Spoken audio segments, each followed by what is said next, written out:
vous sortez, on est entre adultes, d'accord, donc voilà, vous n'êtes pas captifs, etc. Il n'y a que moi qui suis prisonnier sur cette scène.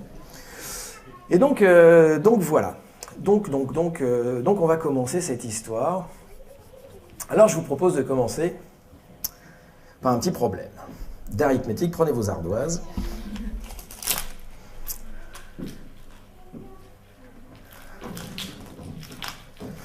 Combien pèsent 2 packs de 6 bouteilles d'1,5 litre chacune?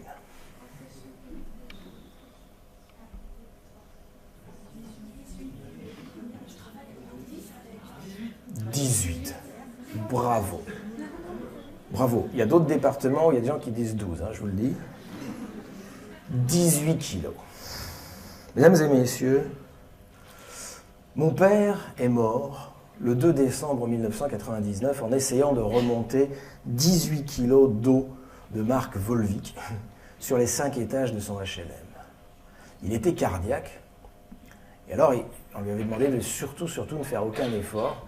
Et alors il a monté ça, il a essayé de remonter ça sur 5 étages, et il est mort dans les bras de ma mère, qui a peu apprécié la scène d'ailleurs. Et alors je me suis dit, il y a 3 assassins dans l'histoire. C'est une espèce de meurtre en réunion, si vous voulez. Le premier assassin,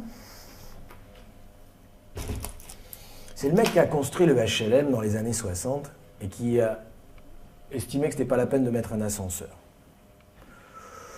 En face, il y avait une résidence. Je ne sais pas si vous connaissez ça, c'est un HLM pour les riches, d'accord ?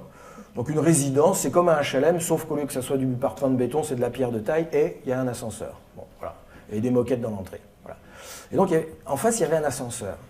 Et donc, dans le HLM de mon père, il n'y avait pas d'ascenseur. À l'époque, les architectes pensaient que le pauvre était sportif, d'accord ? Et que, bon, c'était pas...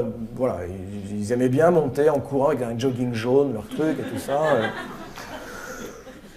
Et alors, il faut que vous sachiez que la profession architecturale se pose un problème à la Libération. La France est rasée, avec des bombes américaines, comme toujours. Je veux dire, ils rasent le pays, puis ensuite ils vous filent de l'argent américain pour reconstruire avec des entreprises américaines, comme en Irak. D'accord, bon. Et donc la France est par terre, et donc il faut remonter tout ça, il n'y a pas de logement. Et alors, il y a un débat qui traverse la profession architecturale, c'est est-ce qu'on va reconstruire en hauteur, ou est-ce qu'on va reconstruire à plat en donnant une maison individuelle à chaque Français? Et c'est pas du tout un problème financier. Ça ne coûte pas plus cher, et il y a de la place. On pourrait parfaitement faire des lotissements, donner une maison à la maison. Voilà. Et alors, les architectes de l'époque se disent non, les Français ont envie de vivre dans des grandes barres et des grandes tours, parce que le peuple a envie d'être ensemble. En fait, c'est les bourgeois qui ont envie d'une maison individuelle, d'accord, mais le peuple n'a pas les vices de la bourgeoisie, d'accord.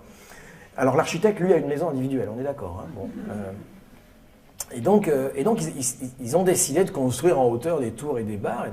Et donc dans celui de mon père, il n'y avait pas d'ascenseur. Et donc, voilà, il faudrait que je retrouve un jour cet architecte pour lui montrer ce que ça fait de monter 5 étages avec ça à la main.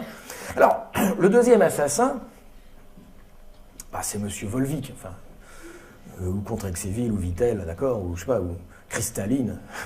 Cristaline, c'est la flotte des chrétiens de gauche, Christ, Staline. Et donc, d'ailleurs, c'en est. Voilà, ça m'étonne. Voilà.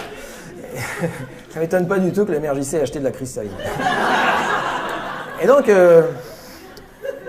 le deuxième assassin, c'est Monsieur Cristaline, quoi. C'est-à-dire, ce sont ces gens qui nous font croire, qui nous ont fait croire qu'il fallait boire ça, et qu'il fallait pas boire d'eau du robinet. Mesdames et messieurs, l'eau du robinet en France est une eau potable. Selon la définition de l'OMS, l'Organisation mondiale de la santé, une eau potable est une eau qu'on peut boire toute sa vie sans aucun danger pour la santé. L'eau potable en France subit 60 contrôles avant d'arriver dans votre verre. On estime que la moitié des eaux minérales vendues en grande surface ne pourraient pas passer ces contrôles.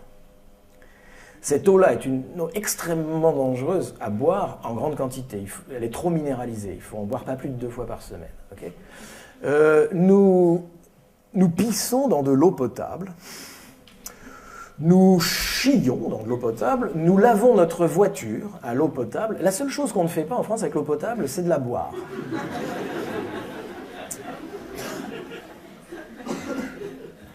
Nous consommons en France 1,5 milliard 6 milliards, pardon, 6 milliards de litres d'eau en bouteille plastique à 1 euro. Faites le calcul du bénéfice à l'arrivée, 1 euro le litre. C'est une eau qui est 300 fois plus chère que l'eau du robinet. L'eau du robinet, c'est 0,03 centimes le litre. Celle-là, c'est 1 euro, donc 300 fois plus cher. Ces 6 milliards de litres d'eau génèrent 40 000 tonnes de déchets plastiques par an qui sont brûlés dans l'atmosphère. Vous êtes déjà allé dans une... vous avez déjà visité une usine d'eau minérale? Moi, j'en ai visité une au Liban une fois. C'est pas du tout une usine d'eau, c'est une usine de bouteilles en plastique. C'est très marrant. Vous avez des grands sacs de poudre de polyvinyl de chlorure. Et alors, vous avez des solvants terrifiants.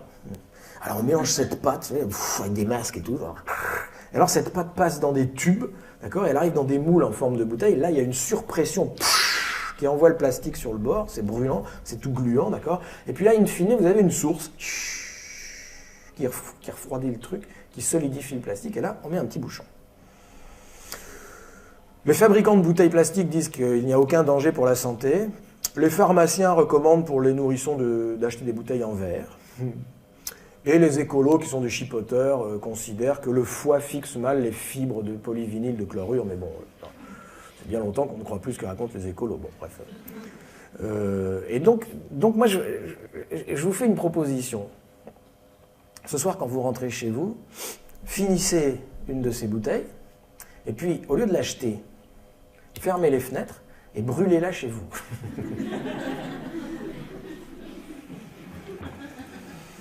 Bref. Et puis, le troisième assassin,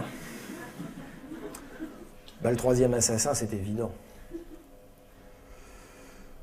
Mesdames, Messieurs les jurés, l'être que vous allez devoir juger ce soir a commis le crime le plus impardonnable qui soit, le crime le plus abject, un parricide.